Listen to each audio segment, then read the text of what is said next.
नमस्कार. कोरोनाचा प्रादुर्भाव वाढत असल्याचं पाहून 12 एप्रिलला जी आमची माननीय मुख्यमंत्री महोदयांची बैठक झाली होती, त्या बैठकीमध्ये 10वी आणि 12वीच्या परीक्षा पुढे ढकलण्याचा म्हणजे पोस्टपोन करण्याचा निर्णय झाला होता. आपण सगळेजण जाणता की आम्ही इतरही बोर्डाला या संदर्भामध्ये जे आहे ते सांगितलं होतं आणि रिक्वेस्ट केली होती, सूचना केल्या होत्या की आपण सुद्धा आपल्या परीक्षा ज्या आहेत त्या संदर्भामध्ये निर्णय घ्यावा.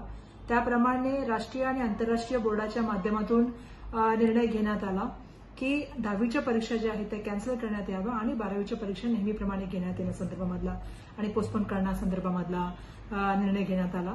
त्याच तऱ्हेचा निर्णय हा राज्य सरकारच्या माध्यमातून सुद्धा घेण्याचा निर्णय आज मंत्रिमंडळामध्ये चर्चा झाल्याप्रमाणे आम्ही करत आहोत.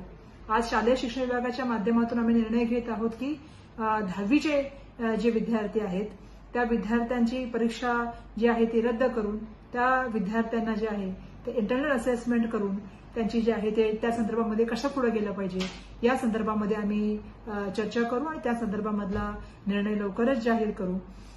या ठिकाणी मला सांगायला पाहिजे की ज्या विद्यार्थ्यांना अपग्रेड मार्क पाहिजे असतील किंवा ज्यांना जास्त मार्कासंदर्भात अपेक्षा असेल अशा विद्यार्थ्यांसंदर्भात सुद्धा परीक्षा घ्यायची किंवा कशा तऱ्हेने पुढे जायचं या संदर्भातला सुद्धा निर्णय आम्ही भविष्यामध्ये सांगू.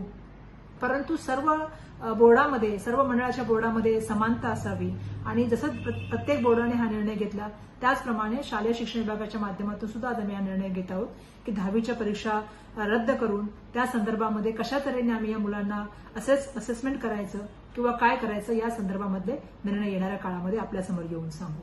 धन्यवाद.